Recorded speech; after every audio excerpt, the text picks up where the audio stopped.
നമസ്കാരം. വാഹനാപകടത്തിൽ മരിച്ച ജെൻസന്റെ മൃതദേഹം സംസ്കരിച്ചു. പൊതുദർശനത്തിന് ശേഷം ആണ്ടൂർ നിത്യസഹായ മാതാപള്ളി സെമിത്തേരിയിലാണ് ജെൻസന്റെ മൃതദേഹം സംസ്കരിച്ചത്. പ്രാർത്ഥനാ ചടങ്ങുകൾക്ക് ശേഷമാണ് സംസ്കാരം നടന്നത്.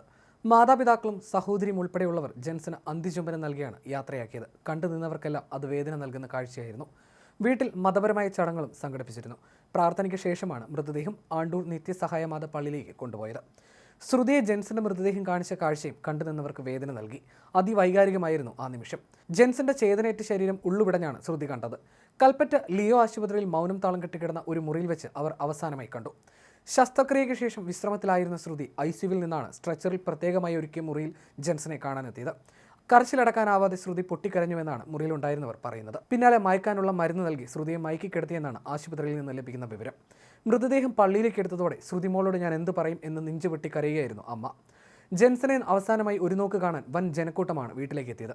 ജെൻസന്റെയും ശ്രുതിയുടെയും വിവാഹം നടക്കാൻ ദിവസങ്ങൾ മാത്രമുള്ളപ്പോഴാണ് അപകടമുണ്ടായതും ജെൻസൺ മരിക്കുന്നതും.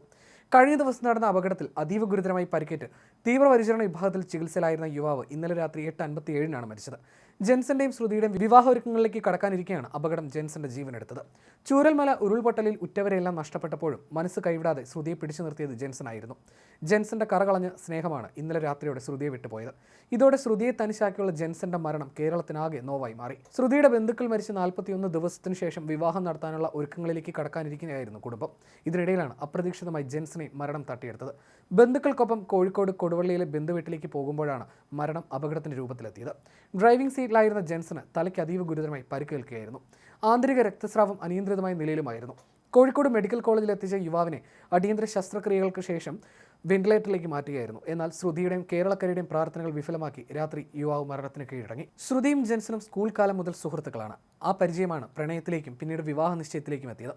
കല്യാണത്തിന് കരുതിയിരുന്ന സ്വർണവും പണവും വീടും ഉരുൾ കൊണ്ടുപോയി.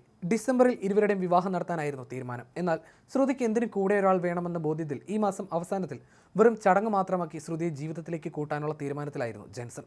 ഉരുൾപൊട്ടലിൽ മാതാപിതാക്കളടക്കമുള്ള കുടുംബാംഗങ്ങൾ നഷ്ടമായ ചൂരൽമല സ്വദേശികളായ ലാവണ്യ, ശ്രുതിയുടെ പ്രതിശ്രുത വരൻ അമ്പലവയൽ ആണ്ടൂർ സ്വദേശി ജെൻസൺ, ശ്രുതിയുടെയും ലാവണ്യയുടെയും ബന്ധുക്കളായ മാധവി, രത്നമ്മ, ആര്യ, അനിൽകുമാർ, അനൂപ് കുമാർ ഉൾപ്പെടെയുള്ളവർക്കായിരുന്നു അപകടത്തിൽ പരിക്കേറ്റത്. ഇതിൽ ജെൻസന് മരണം സംഭവിക്കുകയും ചെയ്തു. അപകടത്തെ തുടർന്ന് വാനിൽ കുടുങ്ങിയവരെ കൽപ്പറ്റയിൽ നിന്നെത്തിയ അഗ്നിരക്ഷാസേനയും നാട്ടുകാരും ചേർന്ന് വാൻ വെട്ടിപ്പൊളിച്ചാണ് പുറത്തെടുത്തത്. ജെൻസൺ ആയിരുന്നു കാർ ഓടിച്ചിരുന്നത്. ചൂരൽമലയിലെ സ്കൂൾ റോഡിലായിരുന്നു ശ്രുതിയുടെ വീട്. അച്ഛൻ ശിവണ്ണനെയും അമ്മ സബിതയും അനിയത്തി ശ്രേയയും ഒക്കെ ഉരുളെടുത്തു. കുടുംബത്തിലെ 9 പേരെയായിരുന്നു ശ്രുതിക്ക് നഷ്ടമായത്. കല്യാണ ആവശ്യത്തിനായി 4.5 ലക്ഷം രൂപയും 15 പവനും സ്വരുക്കൂട്ടിയിരുന്നു. അതും ഉരുളെടുത്തു. കോഴിക്കോട് ജോലിസ്ഥലത്തായതിനാൽ മാത്രം ശ്രുതി ജീവനോടെ രക്ഷപ്പെട്ടു. 10 വർഷമായി പ്രണയത്തിലാണ് ശ്രുതിയും ജെൻസണും.